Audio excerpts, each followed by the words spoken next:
Bună ziua! Bună ziua! Bună ziua! Bine ați Bine venit! ați venit! Bine v-am găsit! Wow, ce se umple ecranul! Wow, o rapiditate! Ne pare bine că v-ați alăturat. Bună ziua! Bună ziua, bună ziua! Bună ziua! Bună ziua! Bine v-am găsit! Văd și o pisică aici. Bine ați venit! Probabil o să mai vedeți ceva pisici, copii, prin cadru, că așa e. Când primim oameni la noi în casă, îi primim cu tot sufletul. Bine. Poate și căței, în funcție de animalele de companie pe care le mai avem și noi. Le mai aveam, am și eu un motan alb, dar acum mă retrag în tăcere și vă ascult. Super! Mulțumim! Super!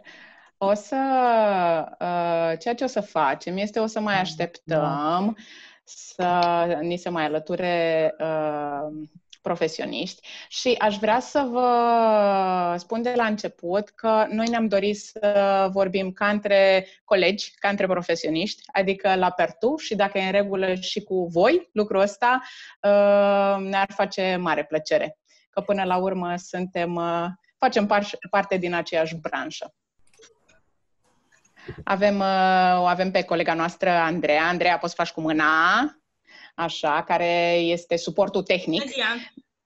Deci, la un moment dat, dacă o să observați că sunteți pe mute, înseamnă că prezentarea a început și ca să putem să înregistrăm în condiții cât mai bune, toată lumea o să fie dată pe mute, mai puțin oamenii care vor vorbi. Așa, oficial suntem 100! 100 de pasionați de educația preșcolară. Și vorbeam cu colegele mele înainte de începerea seminarului, că astăzi am citit mai devreme că este Ziua Internațională a Dorului și noi astăzi, noi la Avenor sărbătorim 2 luni de învățare virtuală și mie mi-e un dor nebun de copii, nu știu cum sunteți voi, dar mi-e foarte dor de copii. Aș mai aștepta câteva minuțele. Voi ce ziceți, Cristina, Vera? Trebuie să intre și o colegă de-a mea. Acum sigur. Cu atât mai mult, dacă și dumneavoastră știți că mai așteptați colege, putem să mai așteptăm încă 2 minute, e în regulă și pentru noi. Mulțumim. Am și o colegă care nu reușește să se conecteze, nu știu de ce. Că s-au strâns deja suficienți participanți. S-au strâns deja 100 de participanți. Este numărul maxim pentru o sesiune de Zoom. Încercăm să organizăm o altă sesiune astfel încât să acomodăm toți participanții. Se pare că este foarte mare, suntem foarte mulți. Și vom găsi Acum, acum eu văd 98. Deci, în momentul în care ajungem la limita de 100, cam acolo o să staționăm. Se oprește automat accesul în camera de așteptare a Zoom-ului, pentru că așa sunt setările sesiunilor de Zoom pentru școli, cu un număr maxim de 100 de participanți. Deci, nu putem să facem ceva în privința asta de aici, din oficiu. Ia să vedem. Am ajuns la 100, numărul este de 100 acum.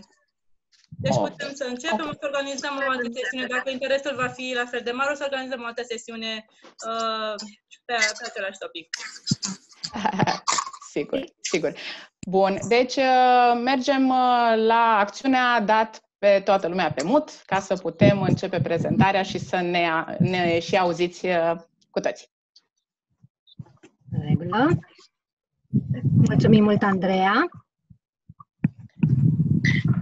Andreea, o să te rog să ne ajuți cu accesul pentru share screen.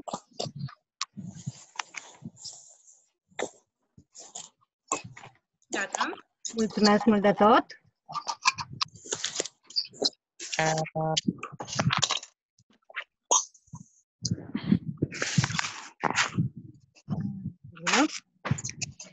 Ok. Atelierul la care cu toții participăm este dedicat variantei de grădiniță virtuală. Noi suntem colega mea, Cristina Eu sunt Cristina, da. Bine am venit. Sunt aici în calitate de profesor de grădiniță și coordonator educațional la Avenor Năstase. Eu sunt Veronica Burtea, sunt aici tot în calitate de profesor și de coordonator pe aspectele legale. Iar colega mea, Ioana. Bună ziua tuturor! Eu sunt Ioana Botez, în calitatea mea de consilier școlar și coordonator de activități extracurriculare. Mă bucur să vă întâlnesc. Mulțumim, Ioana. Noi ne dorim să împărtășim cu voi cum a decurs la noi toată trecerea aceasta de la activitățile față în față la activitățile online și vom face lucrul acesta mergând pe câteva paliere importante, unde am considerat noi că sunt lucruri care ne-au dat la un moment dat bătaie de cap.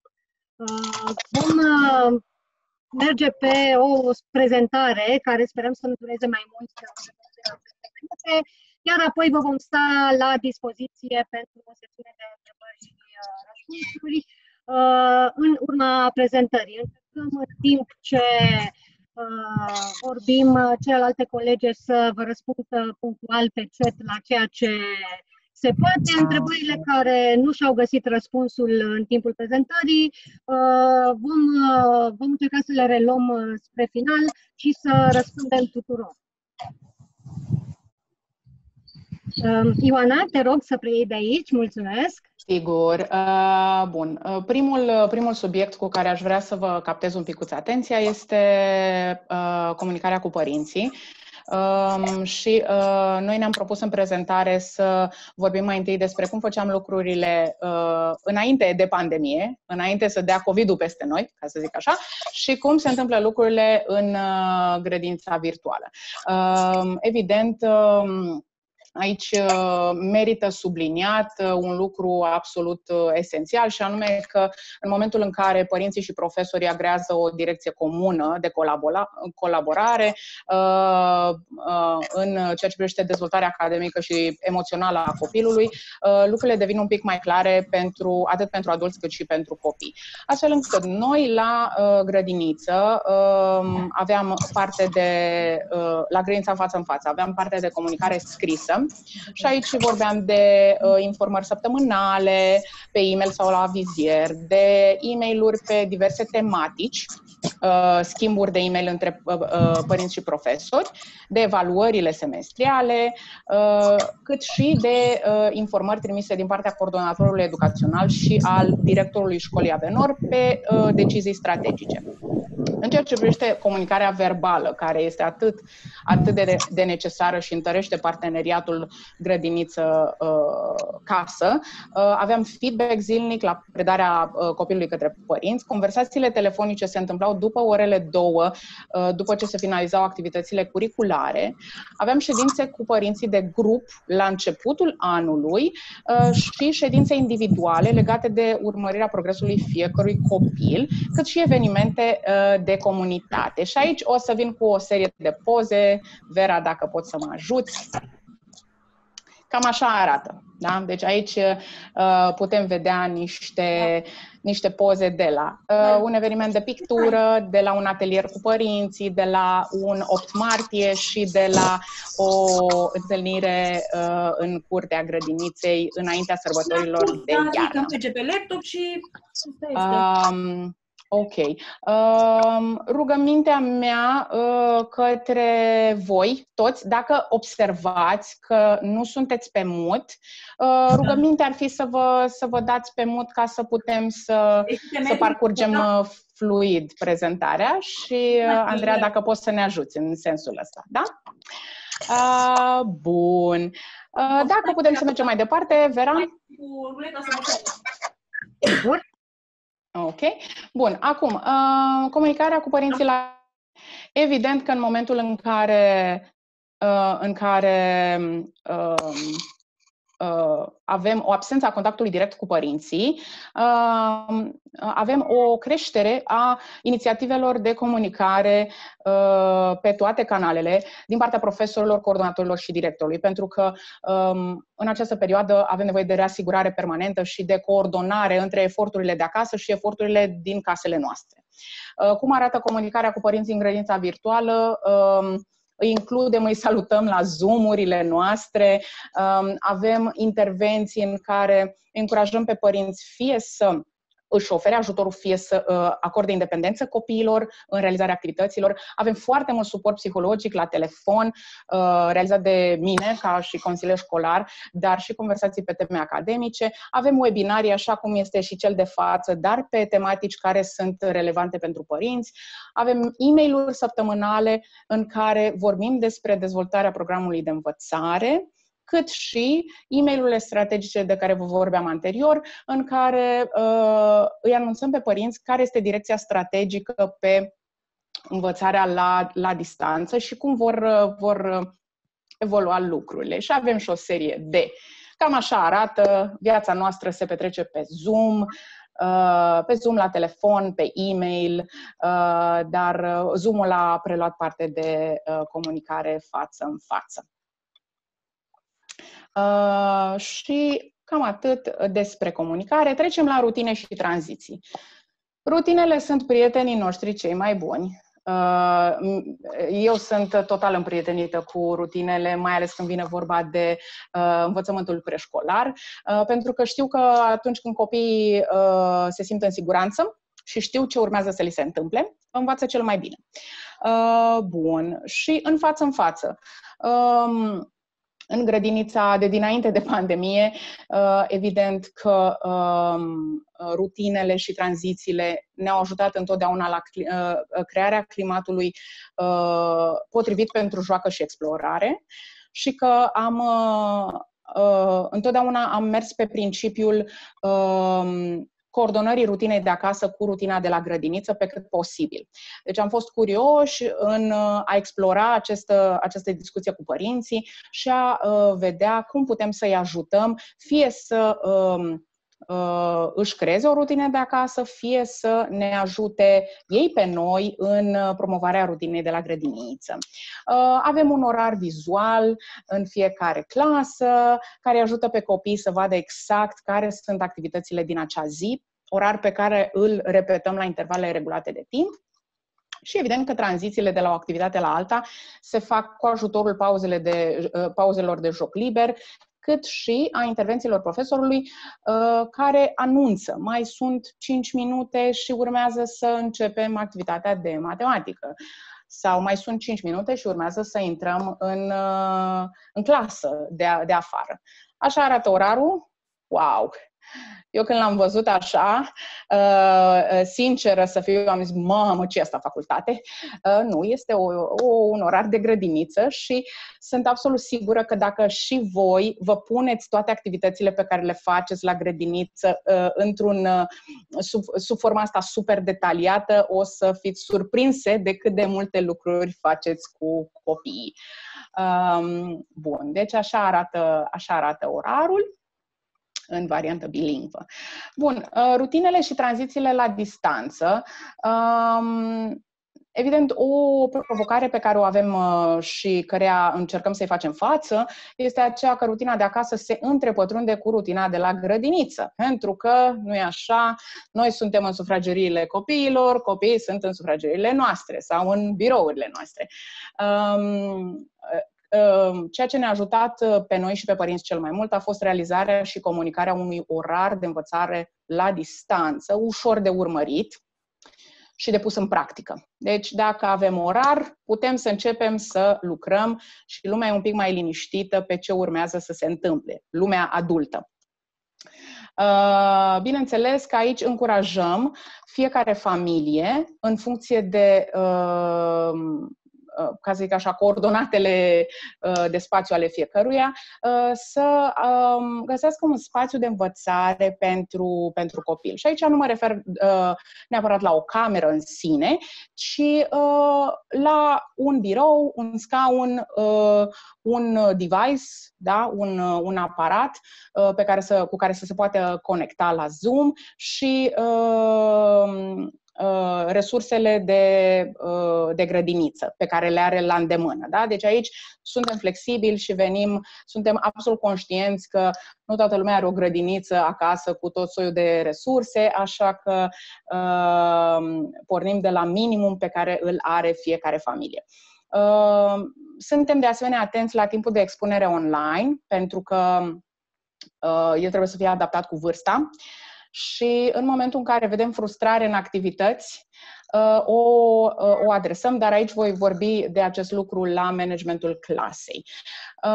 Bun, și evident că atunci când introducem schimbări în rutină, lucrul ăsta îl facem treptat și am introdus ceva schimbări de 2 luni încoace, ținând cont de reacțiile fiecărui copil, care sunt în strânsă legătură cu nevoile sale. Cam atât despre rutine și tranziții. Așa arată orarul nostru actual pe una dintre grupe. Da? Deci avem parte de, ca să vă, dacă poți, ok, cu roz avem mișcare, cu albastru avem întâlnirea de dimineață, după care avem întâlniri individuale cu copiii, cu galben, da? Avem un timp în care ei se pot uita la niște videoclipuri pe care le facem noi pentru ei, da? Povești de cele mai multe ori sau activități de practice. Și avem pe linia de jos, avem dezvoltare personală, avem ore de engleză și oră de muzică, practic orele cu profesorii specialiști. Cam așa arată viața noastră la distanță acum, în orar. Și îi predau ștafeta Verei, care ne va vorbi despre... Demutează-te, te rog.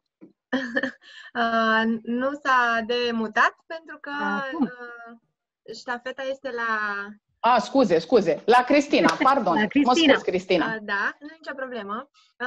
Deja Ioana a început să intre în detalii legate de conținutul propriu-zis al activităților. Mulțumesc și să leagă acum un pic să povestim despre cum facem noi să ne planificăm activitățile atunci când suntem la grădiniță și să ne pregătim resursele. Pentru partea de planificare, lucrăm tot timpul în echipă. Avem ședințe de planificare împreună cu profesori de la aceeași categorie de vârstă, de același tip de grupă, care se sfătuiesc și schimbă experiențe și idei în funcție de obiectivele educative pe care le urmăresc pentru săptămâna următoare. Aceste ședințe sunt săptămânale, ne bazăm pe un plan de tematici anuale, pe care apoi îl dezvoltăm, îl spargem în obiective cu teme și subteme. Spuneam că dezbatem, colaborăm tot timpul și luăm decizii în echipă. În ceea ce privește colectarea resurselor, atunci când suntem la grădiniță este foarte ușor, așa cum probabil este și pentru voi, și lucrurile astea nu vă sunt străine.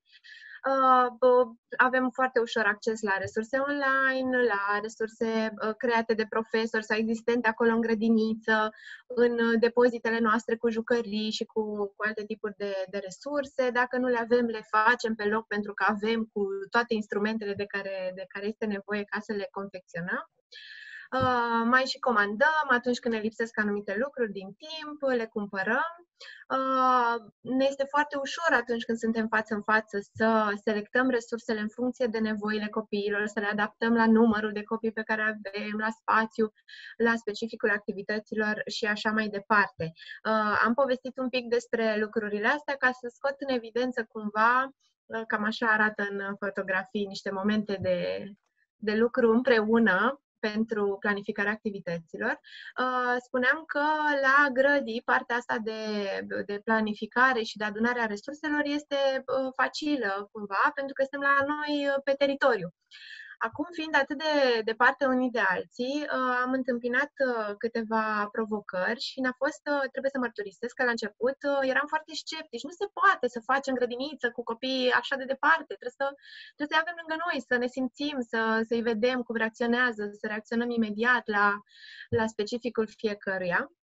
Dar iată cum am reușit să ne punem pe roate, păstrând totuși rezerva faptului că în continuare considerăm că cel mai bine este să fim aproape unii de alții.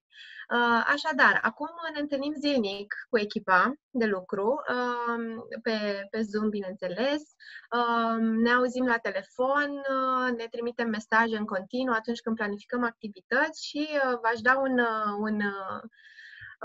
un hint. Este vorba despre mesajele audio. Am observat că sunt foarte eficiente. Te apeși pe un buton și în timp ce alegi după propriul tău copil prin casă, înregistrezi repede un mesaj pe care îl trimiți la colega referitor la feedback-ul pentru vreo activitate la care ea s-a gândit. La fel, pornim de la același plan de tematici anuale. Ca să ne fie un pic mai ușor, acum ne-am setat o temă mare pe o lună și învârtim, practic, ne-am adaptat parcurgerea obiectivelor educaționale în jurul acelei teme, în așa fel încât să se lege inclusiv resursele necesare să fie potrivite pentru mai multe arii de învățare. Iar numărul de activități pe care le propunem în acest moment, am ajuns la o activitate pe zi. Practic, noi am reușit, suntem acum în stadiul în care le trimitem copiilor un pachet de 21 de activități acasă, pe care ei să le facă în ritmul lor, dar care acoperă, practic, câte una pe zi. Și pentru aceste activități, bineînțeles, și profesorii le oferă suport în timpul sesiunilor online, când intră cu ei pe internet, iau din activitățile pe care deja le-au transmis acasă și le aplică împreună în grup, încearcă să ofere suport. Aș vrea să vă arăt, fetele de la grădiniță au decis la un moment dat că resursele video trebuie create de profesori. Și am învățat să ne filmăm și să facem noi filmulețele, pentru că pentru copii ne-am dat seama că e foarte important să-i vadă chiar pe profesorii lor. Așa, să se uite pe YouTube la tot felul de filmulețe, o pot face oricând, dar legătura cu omul pe care îl cunoaște în filmuleț am considerat că e foarte importantă. Miss Vera a dat play la un filmuleț care cred că nu se aude, sau se aude? La voi, la mine nu, să sperăm că la ceilalți da. Aici este una dintre profesoarele noastre de muzică care s-a filmat interacționând cât nu se aude, zice cineva. Cu siguranță vom trimite și prezentarea, nu-i așa, participanților și veți putea accesa link-ul. Hai atunci, dacă tot nu se aude, să recuperăm din timp și să mergem mai departe. Vreau să vă arăt câteva activități planificate despre care vă povesteam. Dacă apăsăm acolo pe link, mulțumesc. Mergem într-un document unde eu am selectat câteva activități care pot fi făcute cu resurse foarte ușor de găsit acasă la copiii noștri. De exemplu, aceasta este o activitate de comunicare și limbaj care necesită ca și resurse, dacă mergi puțin mai jos, niște linguri și ceva ambalaj de ou Kinder, cumva ar putea fi accesibil pentru oricine acasă să o facă. Mergem mai departe. Un alt exemplu este această activitate în care își caută un băț de frigărui prin casă sau un creion și își leagă câteva panglici cu o ață la un capăt și pot desfășura activitatea descrisă aici. Vreau doar să punctez resursele aici. Pe partea de mișcare, uite, o simplă fotografie trimisă îi arată copilului ce fel de exerciții să facă. Mai departe, matematică avem aici. Uitați, cu un numeraș, două pahare legate de un numeraș agățate de o clanță, iarăși foarte accesibil. Ce vreau să subliniez este că creativitatea și pasiunea, dorința de a ajuta pe copii să învețe chiar și de la distanță, poate să creeze să vină cu idei de, uite, niște borcane de prin bucătărie, pot fi umplute cu piese de Lego sau tot felul de biluțe pentru ceva activitate de măsurare. În curte pot găsi cu ajutorul, ne trebuie aici 5 pungi și apoi ieșind în curte pot să exerseze, să treacă prin subiectul legat de ciclul de viață, de exemplu, al unei păsări sau al unei plante. Bun. Mai departe, ce aș vrea să mai punctez foarte scurt, că nu mai este timp, dar nu se vede foarte bine, tot îmi apare aici mesaje.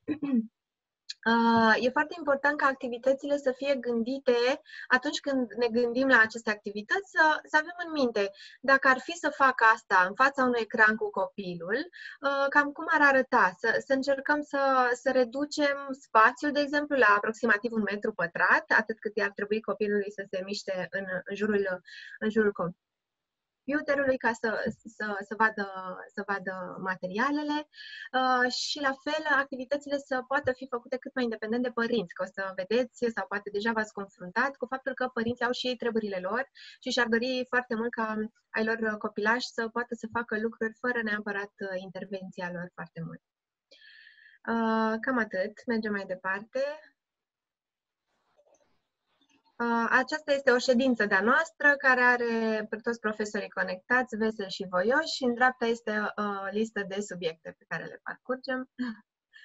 În fiecare zi avem, spuneam, aceste ședințe. Cam asta.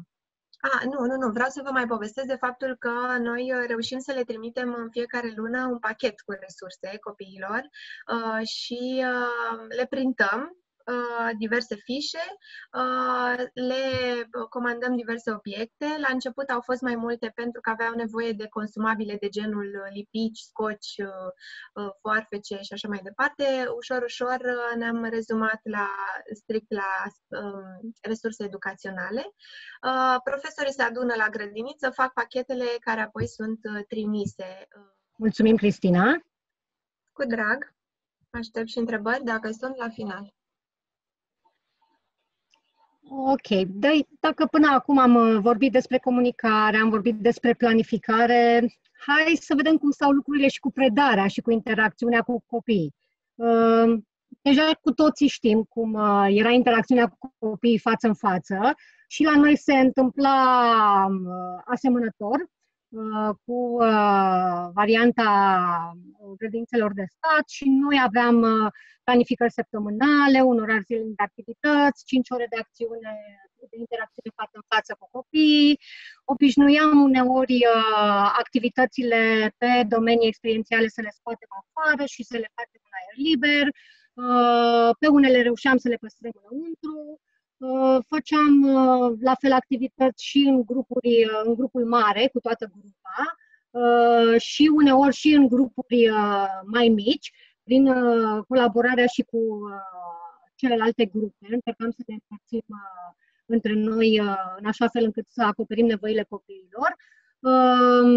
Reușeam împreună cu părinții, la fel, să avem niște activități în care să-i implicăm și să putem diversifica partea de predare. Reușeam foarte bine în față să ne adaptăm dinamicii grupului, pentru că în momentul în care îi simțeam că devin ușor obosiți, puteam să introducem un mic joc de mișcare, o pauză de băut apă, de mers la toaletă. Și în funcție de când se întâmpla asta pe un momentul zilei, următoarea activitate de predare era ajustată. O scurtam sau puteam să mai introducem niște momente cheie ca să ne asigurăm că înțeleg ceea ce au nevoie. Bineînțeles că materialele, cum au spus și colegele mele, erau diverse și puteam să le adaptăm cât mai multor simțuri. Reușeam, pentru că vedeam exact în sarcinile pe care copiii le primeau, cum reușeau să rezolve, cum răspundeau, ce întrebări aveau ca să-și clarifice cu puteam să dăm feedback imediat.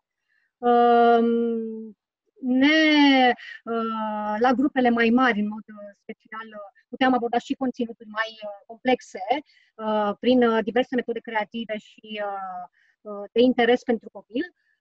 La fel, această stimulare a motivației, a interesului pentru a rămâne în activitate, pentru a pune întrebări legate de un subiect pe care îl predăm, ne era parcă mai simplu să o facem în activitățile față în față, pentru că intervenea partea de mimică, de gestică, de apropiere, de intonația vocii, care uneori în Zoom nu este foarte ușor sesizată de copii.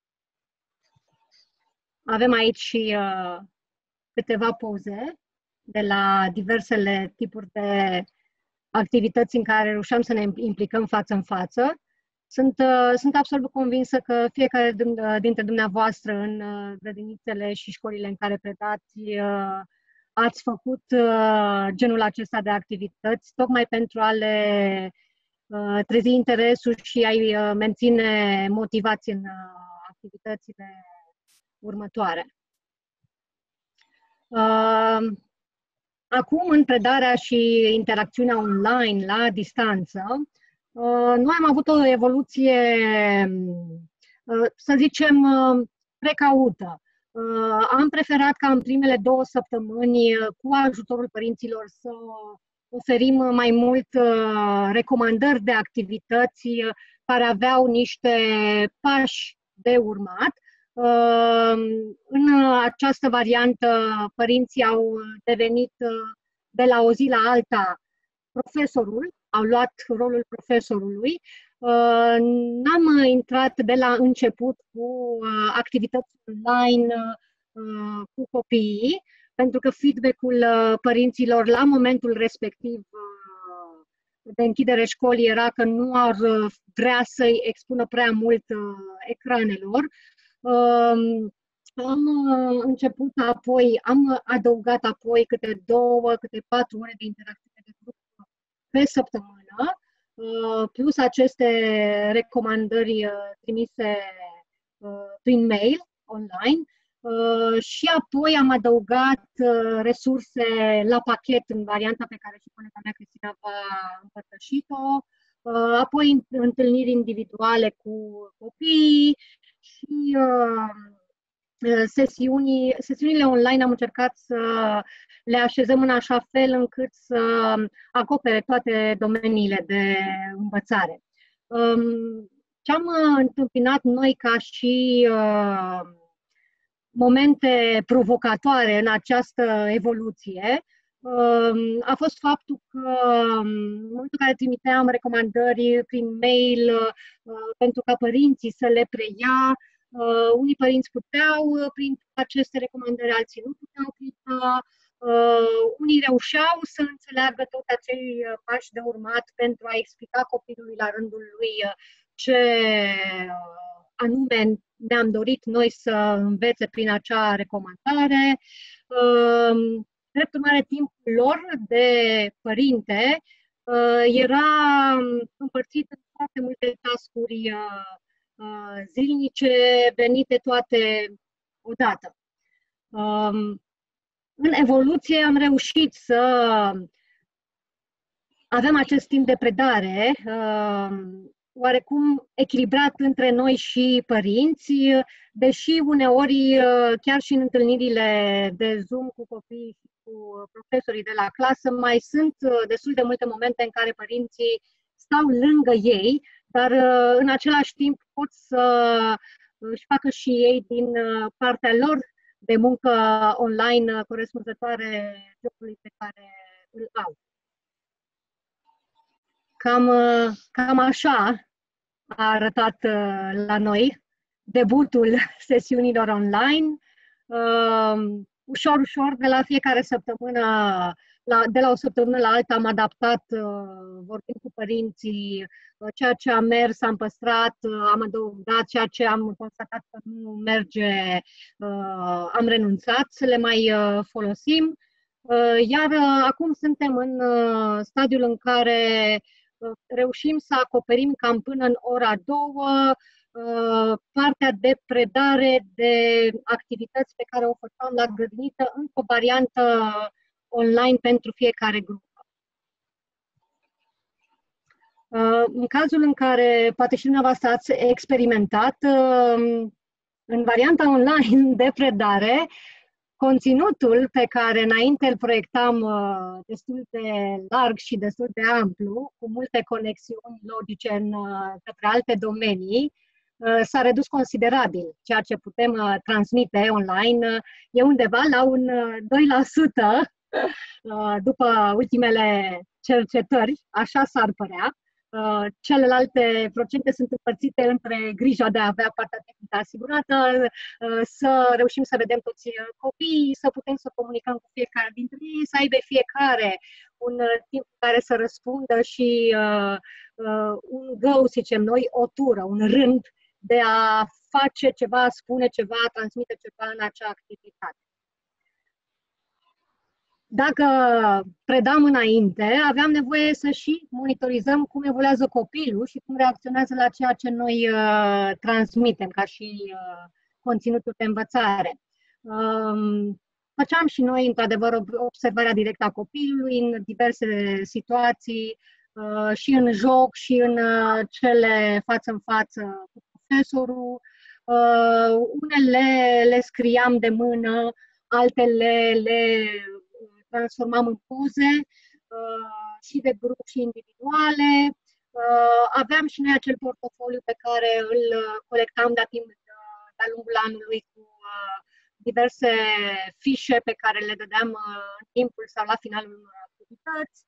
Obișnuiam ca la final de semestru, în urma unei analize a acestor produse, observare, poze de grup și portofoliu, să facem un raport individual fiecărui copil despre cum a progresat de la momentul septembrie până la momentul ianuarie, de exemplu. Acum am completat și noi acea fișă de apreciere și de monitorizare a progresului și la începutul de an școlar și la final pentru grupele mari. Cam așa arătau observațiile scrise și cam așa un raport individual. Poze din timpul activităților. Pe noi foarte mult în elaborarea acestor rapoarte individuale ne-au ajutat pozele pe care reușeam să le luăm cu camera, cu telefonul, cu ce aveam la îndemână, din timpul activităților și în momentul în care observam că un comportament se întâmplă, o acțiune nouă este făcută de către un copil. Acum suntem într-o observare indirectă a copilului, indirectă colaborare cu părinții, mijlociți de un ecran. Facem observațiile pe care înainte le făceam în scris, uneori sub formă de mici comentarii în diverse instrumente online pe care le avem, în documente online. Facem multe print screen-uri în timpul activităților.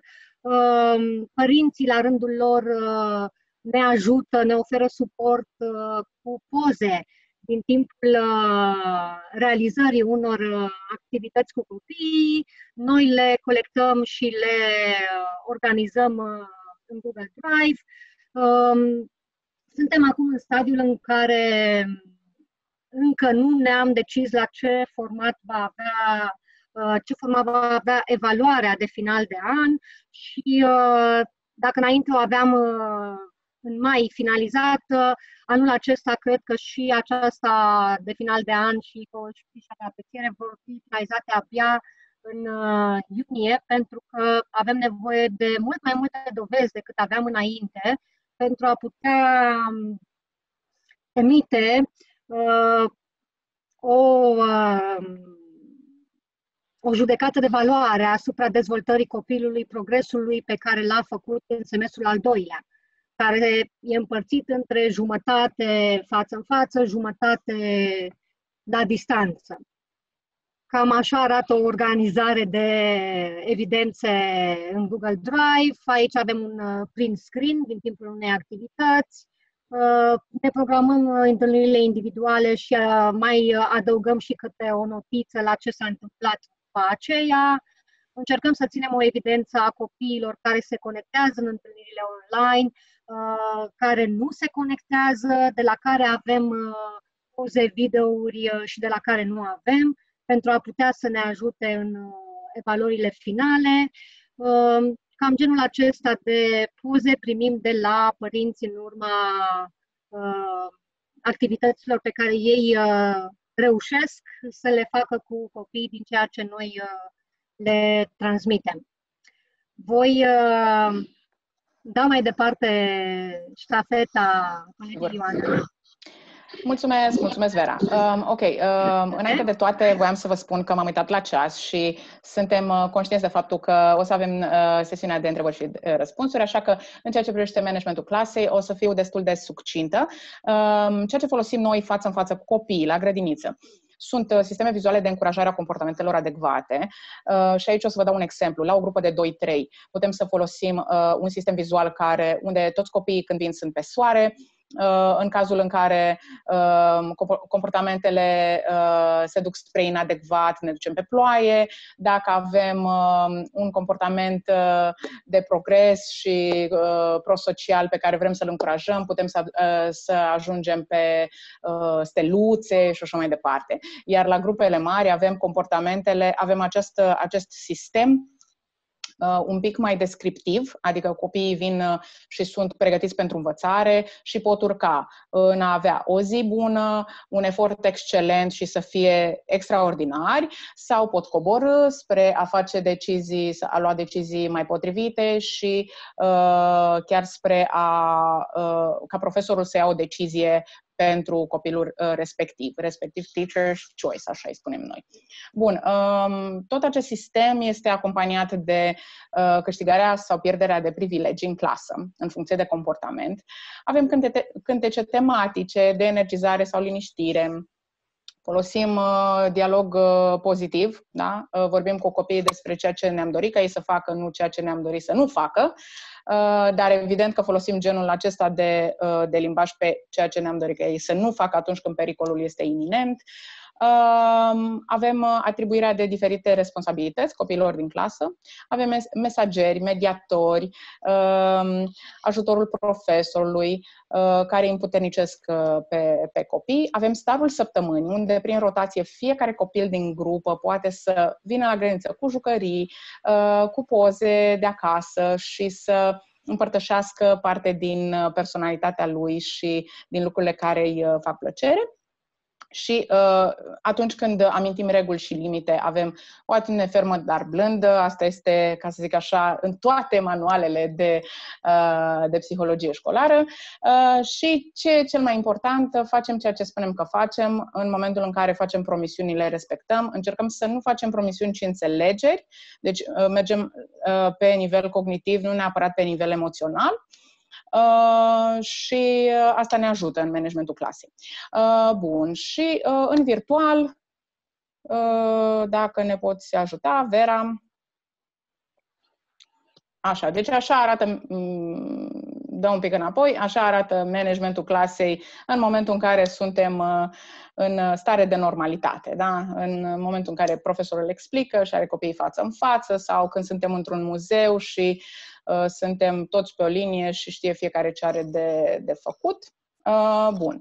În virtual, la distanță, având în vedere că toată viața noastră se petrece pe Zoom și Zoom-ul este foarte generos cu noi și eu zic dacă îl cunoașteți, să-l cunoașteți și mai bine, este unul dintre prietenii noștri, Zoom-ul, și mai ales butonul de Mute All. Da? Și aici aș avea eu o recomandare către voi.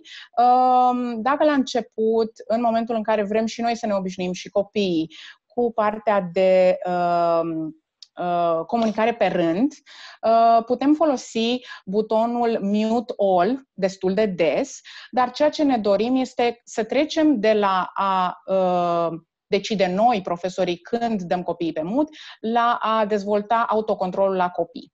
Și aici vă pot spune că este realizabil și cu copii de 2 ani, și cu copii de 3, și de 4, și de 5, și de 6, da? Și că trebuie un pic de rutină și de practică și de încurajare în momentul în care ridică mâna și de reamintire la fiecare oră acestui lucru, ca să întărim comportamentul pozitiv. Bun. Evident că acordăm suport emoțional în momentul în care situațiile o cer. Deci am avut copii care plâng pe Zoom, a trebuit să-i liniștim, ne-am oprit din lecție. Ceea ce vă spun vouă și spun în general este faptul că dacă ai copii care plâng, categoric ei nu sunt concentrați pe lecție, așa că ne oprim, facem intervenția la fața locului, da? Pentru că avem roluri multiple, după care continuăm lecția. Evident că Zoom-ul mai are o opțiune foarte faină și anume breakout rooms. Adică dacă vreți să lucrați în grupuri mai mici, dacă aveți o clasă de 30 de copii, de exemplu, și aveți un ajutor, da? Aveți un voluntar pe care vreți să-l implicați. Poate un alt coleg de-al vostru care are un picuț de timp liber. Știu că asta e o situație utopică, da? Dar zic și eu, dacă avem cu cine, putem să facem grupuri mai mici. Dacă nu avem cu cine, nu e nicio problemă, că și în grup mare lucrurile merg destul de bine, trebuie doar activitatea adaptată, așa cum spunea și Cristina, la numărul de participanți. Bun. Un management al clasei, având în vedere că copiii sunt acasă și voi sunteți acasă la voi, vă dau un mic sharing de râsul plânsul, ca să zic așa. La un moment dat am avut un copil care s-a urcat pe pervazul de la geam în timpul unei activități, da? Și în acel moment a trebuit să fiu foarte directivă, da? Și să-i spun, te rog, coboară de pe pervaz. Pentru că nu știam, stă la bloc, stă la casă, la ce etaj stă, și l-am rugat să cheme o mamă sau un tată prin preajmă și am avut o discuție după, pentru că siguranță înainte de toate. Deci lucrurile astea se pot întâmpla și aici, pentru că nu suntem acolo lângă copii și nu putem să intervenim fizic, avem nevoie de ajutorul părinților. Și cam atât. Și așa arată de Zoom, deci ridicăm mâna, ne place, nu ne place, suntem pe mut sau nu suntem pe mut. Și acum că tot vorbeam de oameni care sunt pe mut, vedem în ce direcție se duce prezentarea. Vera, mai avem slide-uri? Oare? Nu mai avem slide-uri! Uhu! Super! Ok, păi să începem să răspundem la întrebări, aș zice. Așa că, dacă aveți o întrebare, v-aș ruga să o adresați pe chat sau să vă demutați și să ne spuneți ce vă apasă, cu ce probleme vă confruntați și unde simțiți că vreți, sau poate vreți să împărtășiți un lucru absolut minunat pe care l-ați făcut în perioada asta cu copiii voștri. Ok. Observ aici că ați reușit să share-uiți între voi și secretul plastilinei și noi avem un secret al nostru de gătire a plastilinei. Da, l-am împărțit. Cream of tartar, rules. L-am oferit, da. Așa. Okay. Deci, întrebări. Acum suntem la secțiunea de întrebări, așa că fie dacă vreți să scrieți pe chat sau să ne spuneți prin viu grai, suntem numai ochi și urechi. Eu aș vrea să vă întreb ceva. Sigur, Acum sunt și la un alt curs, profesor online, care îmi place foarte mult. Acolo ne-au învățat pe Google Meet, pe Google Classroom. Eu îl văd pe băiețel meu pe Zoom. Mie mi se pare mai ușor pe Zoom la preșcolar decât pe Google Classroom, dar încă n-am terminat cursul. Aș vrea să știu părerea noastră. Păi, aș zice eu... Care dintre ele, Zoom sau Google Classroom, vi se par mai potrivite pentru preșcolari? Păi, având în vedere că preșcolarii nu știu Nu? Nu mă auzi? Mă auzi, Simina? Pot să răspund eu? Pe mine mă auzi? Noi te-am auzit perfect, să știi. Ea nu ne aude. Da, uite, mai zice cineva că ne auzim noi. Ok. Ok. Cum ne auzi, Simina? Ah. Ce păcat. Putem oricum oare să mai așteptăm sau să răspundem? Poți să încerci să scoți și să reintroduci mufa de căști în calculator și să încerci să fii mai directă cu ea. Ia să vedem. Acum ne auzi?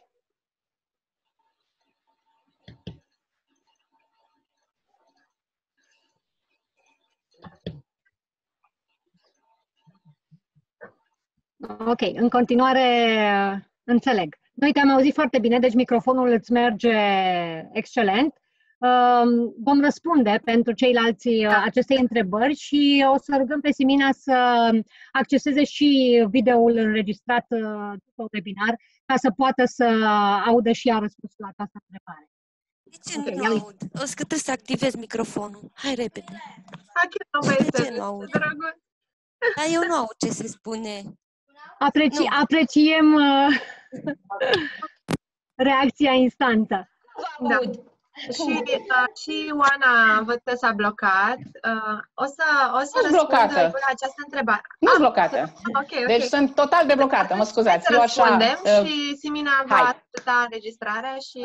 Bun. Deci, eu vă aud acum, am auzit. Așa, perfect. Deci... jos și mi-a chemat ajutorul, Așa, deci între Zoom și Google Classroom, din perspectiva unui om care le-a folosit pe amândouă, dar la grupe separate de vârstă, dat fiind că preșcolarii nu știu să scrie, să citească extraordinar de bine, folosim și noi ce e mai ușor, respectiv Zoom-ul. Deci Zoom este de la noi pentru voi. Da?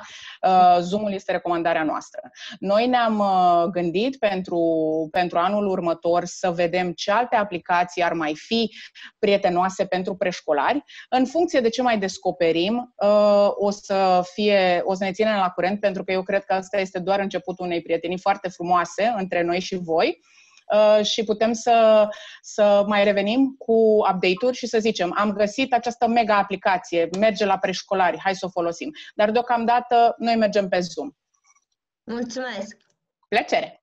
Mulțumim și noi! Să știți că eu m-am filmat și le-am trimis și pe grupul de WhatsApp și le-a plăcut foarte mult. M-am filmat cu camera. Super! M-am filmat băiețelul. Nu am reușit să realizez că am văzut pe un grup al nostru de la educație timpurie. Eu nu știu să fac filmulețe, să aduc, să adaug, să așa. Și acolo am fost chiar eu, așa, la un moment dat i-am zis și fiului meu că vrea și el să intre și nu avea cine să filmeze în filmare. Așa, efectiv, cum am fost eu. Adică n-am făcut de 10 ori, am fost atentă la cum vorbesc, cum arăt, cum mă mișc, cum explic ca să fie pe nivelul lor, dar nu am încercat să fiu om. Să le arăt că și eu am greșeli și eu am emoții și eu pot să mă opresc și eu pot să... Sigur. Să nu fie așa... Am observat că cel mai mult, sau să știți că dintre toate materialele care le-au primit, cel mai mult le-a plăcut filmarea în care chiar părinții s-au și distrat de mine. Super! Mulțumim, Simina, de împărtășire. Avem o întrebare. Câte ore lucrați? Sigur? Putem să răspundem la o întrebare de pe chat și pe urmă venim la tine, Manuela? Ok. Da. Bun. Deci câte ore lucrați cu o grupă online? Cristina, Vera? Eu vă pot spune în mod constant, pentru că am experimentat în perioada aceasta fel de variante. În acest moment în care putem spune că avem un program complet online de o săptămână, avem cam 5 sesiuni în fiecare zi de Music and Movement, de mișcare, pe care le ținem împreună cu profesorul de mișcare. Sunt 4 întâlniri de dimineață la o grupă mare și încă 4 întâlniri de după amiaza pe săptămână. Între aceste intervale, fiecare sesiune are câte o jumătate de oră, 30 de minute. ele sunt în așa fel așezate în programul copiilor pentru a le asigura o pauză de o oră de ecrane între prima sesiune la care au asistat și următoarea. La fel, în mijlocul programului, unde noi am considerat că ei au energia deja activă și că se pot concentra, am introdus acele întâlniri individuale. Și fiecare copil poate accesa pe parcursul unei săptămâni câte o întâlnire individuală cu profesorul de la clasă. Deci așa, per total, sunt ceva mai puține ore decât erau înainte de predare pe săptămână. Pot să fac eu un calcul pe zi. Grupele cele mai mari, deci grupa mare are aproximativ 2 ore în total, într-o zi, da? În sesiuni separate, și grupele mici o oră, ca și timp. 2 sesiuni. În cazul în care au și sesiune individuală, atunci se mai adaugă 20 de minute, 30. Așa. Manuela, te ascultăm. Eu am avut o experiență plăcută în sensul că am înregistrat o activitate matematică pentru grupa mijlocie. Fericită că mi-a reușit. Multe duble, parcă eram la MGM, la Hollywood, soțul meu mă filma. Am fost foarte mulțumită de ce mi-a ieșit, dar când să pun pe platformă, filmulețul prea mare. Dilema, ce să tai, unde să tai, ce să fac, cum să fac. A fost foarte greu și am trimis pe WhatsApp până la urmă filmulețul, după ce am mai tăiat ceva din el. Dar nu știu cum să fac să pot trimite filmele alea mari, ca să am toate etapele activității, să fie tot așa cursiv. Acum, eu aș avea o sugestie pentru tine, Manuela. Și noi ne confruntăm cu o groază de dificultăți tehnice la punerea de videouri. Mie mi se pare că orice soluție găsim fiecare dintre noi și merge, să o folosim, Doamne iarăște, și să mergem cu ea mai departe.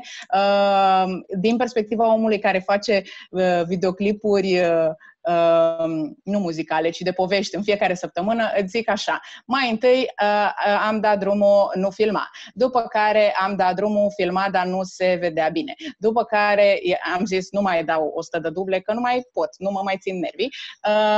După care am zis, ok, am găsit un trepied prin casă, dar asta este doar norocul începătorului, ca să zicem așa. Și în momentul în care a fost să o punem pe o platformă, noi folosim Google Drive, da? Dar poți la fel de bine să folosești WeTransfer, de exemplu, știi? Da. Îți scriu aici pe chat, WeTransfer, așa, ca să ajungă la destinație. Da? Și băgăm adresele de e-mail ale părinților și îți de acord cu amândouă, și cu tine, Simina, și cu tine, Manuela, că funcționează și copiii se pot uita la ele în orice zi, la orice interval. Nu Au fost depind. foarte încântați. Da. Foarte încântați, numai că au recunoscut vocea, chiar dacă nu au văzut tot timpul, au fost entuziaști și entuziasmați. Super.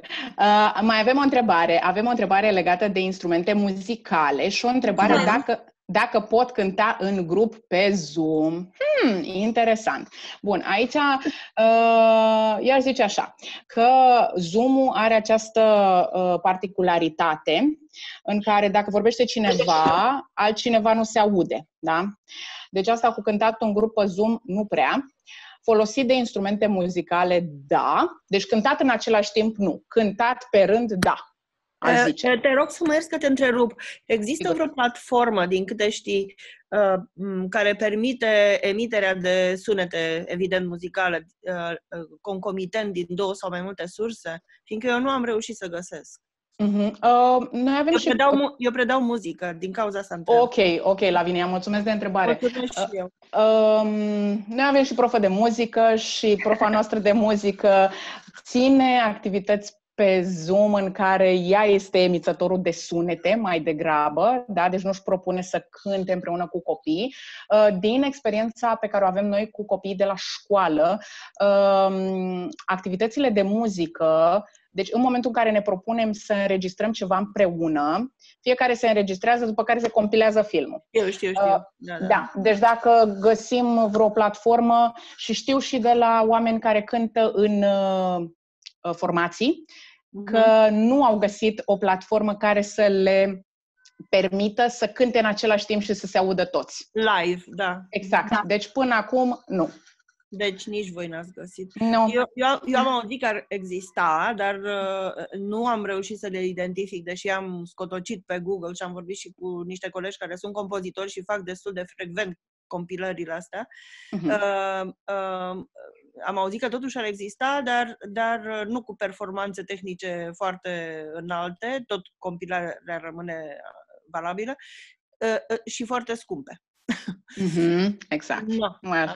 Ce să facem? Vă rog să mă iertați, am zis la un moment dat dă-te jos și fiindcă voiam să spun ceva, era pisica mea pe pervaz. Apropo de pervaz. Da, exact. Mulțumim, nu e problemă. Ne-am dat seama că se întâmplă ceva care trebuie adresat acolo. Altcineva? Alte întrebări? Sau împărtășiri de lucruri care funcționează? Ce faceți voi și ați constatat că funcționează? Mă scuzați că intervin. Bună ziua tuturor. Aș vrea să vă bună. Ce faceți în condițiile în care părinții nu vă acordă suportul lor? Sunt prea ocupați, sunt prinși cu treaba lor, cu serviciul lor, cu Zoom-ul lor și copilul e Da. o problemă. Cum să ajung la el? Asta e singura mea problemă. E o întrebare foarte, foarte bună, Beatrice, și cred că este un lucru, o frustrare cu care ne confruntăm constant, da? Noi adulții. Și anume că nu putem să le facem pe toate așa cum le făceam înainte. Da? Deci părinții încearcă să lucreze ca să câștige bani, ca să-și întrețină copiii, casele, viețile și așa mai departe, iar noi încercăm să ne facem profesia de acasă. Avem, în primele săptămâni, am avut părinți care nu se conectau absolut deloc. Îi sunam și vorbeam, pur și simplu vorbeam cu ei sau îi lăsam să vorbească cu noi despre ce îi apasă. Deci îți pot spune, Beatrice, că profesorii noștri preșcolari au făcut niște suport psihologic cu părinții în primele, uman, așa, de la om la om, în primele săptămâni și sunt convinsă că și voi faceți lucrurile astea, fiecare cu părinții din grupele voastre. Bun, după care noi îi sunăm în fiecare săptămână, încercăm să fim aproape de ei și să obținem cât mai mult feedback, ascultăm feedback-ul, ascultăm și râsetele și plânsetele și ne adaptăm la cerințele urgente. Da? Dacă avem un părinte care nu poate și nu poate, deci dacă avem familii în care părinții sunt prinși cu munca și nu se pot conecta, încercăm să găsim o modalitate în care măcar să ne vedem pe WhatsApp video call cu copilul, măcar 5 minute, măcar 10 minute. Începem de la puțin și pe urmă creștem, măcar să vedem ce se întâmplă cu copilul respectiv, pentru că aici, într-adevăr, este și grija față de copil, nu neapărat predarea de input de conținuturi educaționale. Da? Deci încercăm pe WhatsApp video call sau la telefon, fără video, doar să vorbim cu copilul, poate vorbim despre o jucărie preferată. Deci cam așa facem noi. Și în sufletul lui, adică chiar dacă ei nu sunt open să discute, eu totuși îl sun și încerc un pic să dialoghez cu el. Da. Mult de tot. Aici aș mai adăuga ceva, Beatrice, că câteodată părinții nu răspund la telefon, nu le răspund profesorilor la telefon, de rușine. Iar n-am făcut, iar mă sună miss, iar n-am timp. Ok, bun. Bun. Deci asta ni se întâmplă tuturor adulților, că simțim că trebuie să facem ceva și nu reușim să facem și mai bine nu răspundem la telefon. Bun. Deci așa reacționează unii adulți. Bun. Câteodată e bine să sunăm, o secundă la bine, e bine să sunăm părinții doar să întrebăm ce mai fac. Ce mai faceți? Sunteți bine? Mai trăiți? Da, îi mai întreb în privat pe WhatsApp ce fac și îmi spun că sunt bine, sunt foarte prinși. Da. Deci asta cu, știi? Vă rog să mă iertați. Vine voie să... Da, și n-am nimerit momentul propice, îmi cer scuze. Vreau să vă întreb dacă vouă vi s-a întâmplat ca respectivul copil, sau, mă rog, poate mai mulți, să fie într-o cameră, un living din asta mai mare și părinții sau cu o bucătărie din asta care nu e separată, să-și găsească de lucru prin prejur și să fie mereu zgomote din astea perturbatoare și să fie jenă să le spui că, adică să-i cam ușui pe părinți sau... Și vezi bine că acel copil nu se poate concentra pentru că este agitație în jurul lui și zgomote destul de mari, adică o totală desconsiderare pentru activitatea micuțului. Să vă întreb dacă vi s-a întâmplat așa ceva și...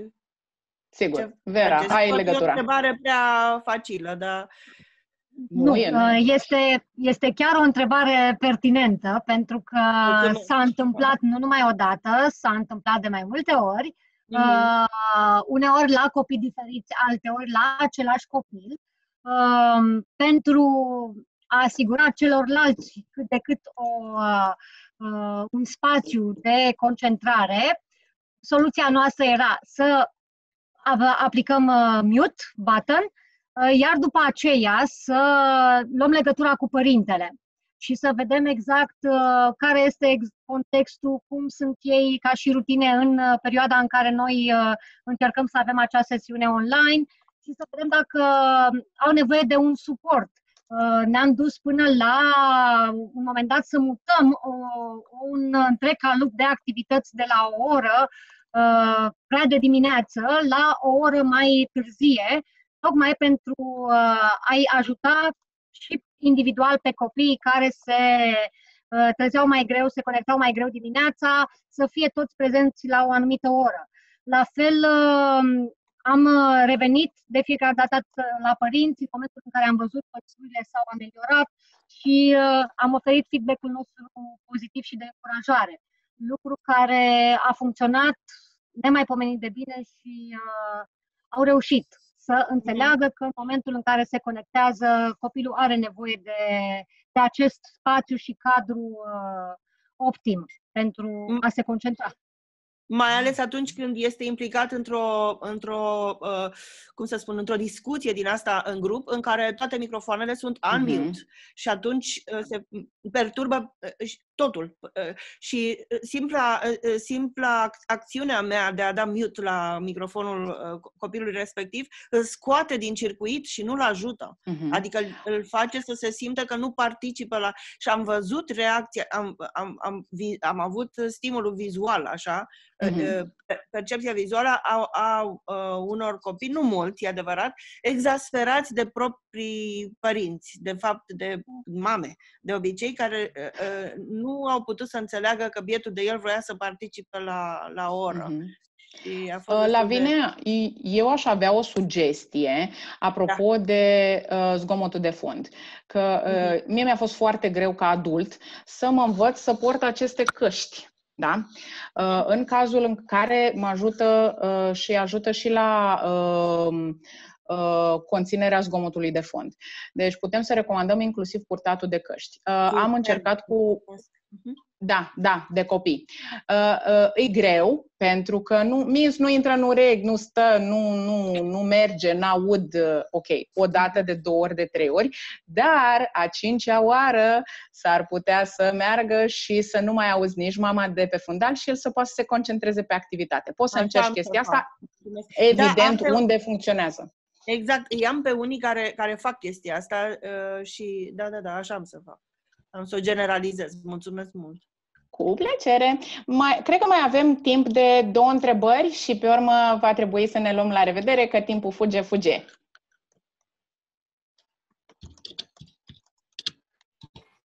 Aș dori să vă întreb și eu ceva în legătură cu participarea unui copil la activitate.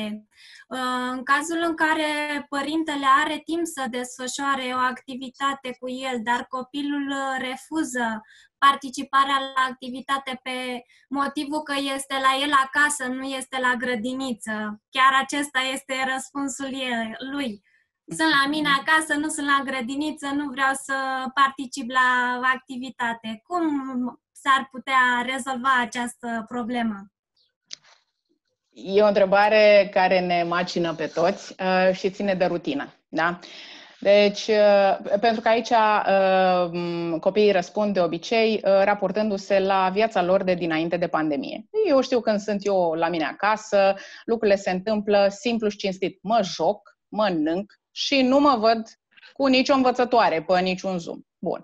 Introducerea acestei schimbări implică folosirea orarelor. Adică, o sugestie pe care aș avea eu către tine, Alina, ar fi să vorbești cu părinții și să le spui: dragi părinți, ca să ne fie tuturor mai ușor, puteți să faceți un orar de activități care să fie prietenos pentru copii, cu bulinuțe, să-l deseneze ei, în care să spuneți: luni avem o activitate de matematică, ne vedem cu Miss pe Zoom, după care mergem și ne jucăm, pentru ca acel copil să se obișnuiască cu ideea. Da? Deci facem orarul, punem pe frigider. Ne uităm la el o săptămână întreagă și zicem nu vreau. Ok, bun. Noi dăm înainte, adulții, cu primul pas. Da? Primul pas, avem orarul, asta o să facem. Și vine lunea următoare și încercăm să ne ținem de program. Și s-ar putea să ne iasă, s-ar putea să ne iasă parțial, dar oricât ne iese, e un pas înainte, nu înapoi. Și zicem: ok, astăzi ne-a ieșit un picuț. Și pe urmă mergem la marți. Și marți s-ar putea să ne iasă la fel de mult sau un pic mai mult. Deci din aproape în aproape. Evident că dacă avem o frustrare maximă și avem vreo nevoie care ne macină sau vreo situație familială, îți dau imediat cuvântul, Cristina, o să înțelegem circumstanțele, dar ca rutină putem să mergem cu partea asta de realizarea unui orar, care să cuprindă și activități de acasă și activități de la grădiniță, care să fie în văzul tuturor. Cristina, aveai ceva de zis? Da, aș vrea să te completez. Sunt câțiva copii cu care fetele noastre au procedat în felul următor. Au încălzit cumva relația asta virtuală. Au început vorbind la telefon cu copilul, pentru că ei sunt mai obișnuiți să vorbească la telefon cu diverse rude, de exemplu. Au vorbit la telefon, ușor copilul a înțeles că vorbește cu Miss, care este și ea la ea acasă și eu la mine acasă, și au reușit să-i convingă să se și vadă, apoi tot unul la unul, după care a intrat în rutina de care a reușit să intre în rutina de care povestea Ioana și să se conecteze pe Zoom cu toată lumea. Pentru că s-ar putea ca uneori copiii să nu vrea lucrurile acestea și pentru că sunt speriați de idee. Văd pe un ecran niște poze cu misa lor pe care o îmbrățișau. Asta aveam să zic, cu această încălzire a relației virtuale poate să funcționeze unul la unul. Ar putea fi folosită și relația cu fratele mai mare, care este la aceeași instituție de învățământ? Adică în momentul în care fratele cel mare rezolvă temele transmise de învățătoare, ar putea în paralel să meargă și el cu activitatea lui de grădiniță? Sigur, e o idee foarte bună și de obicei frații mai mici își doresc să facă ce fac și frații mai mari. Mă mai auziți? Da. Îmi arată că internetul e instabil. Ok, bun. Deci e o idee foarte bună, așa că îți sugerez să mergi pe ea. Din ce am observat eu, la orele mele de dezvoltare personală funcționează. Mai apar și frați în peisaj sau copiii vor să ne introducă frații și merg. Fratele meu este în CLR, este în ora de română. Zic, super, hai să ne întoarcem unde suntem noi. Deci astea sunt părți din viață, dar da, strategia asta este una foarte, foarte bună. Și pentru că orele sunt înaintate, vorba sketch-ului, aș vrea să vă mulțumesc foarte mult, eu, și să vă spun că... Mulțumim mult de tot! Și aș vrea să vă spun că dacă aveți întrebări sau orice fel de feedback, puteți să îl completați în formularul al cărui link vi l-am lăsat pe chat. Și ceea ce vă doresc eu vouă și nouă este să îi dăm înainte, că merge și ne place și suntem super pasionați de ceea ce facem și unde există pasiune, cu siguranță vom găsi o cale. Și să ne mai întâlnim în grupuri de genul ăsta, unde să împărtășim fiecare succese și parte de provocări. De frumos, mulțumim.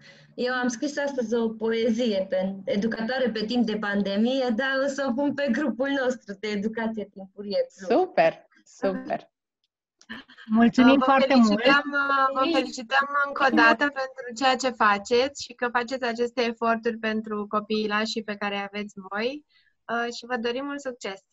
Mulțumim la fel! Același lucru vă dorim și noi! Mulțumim!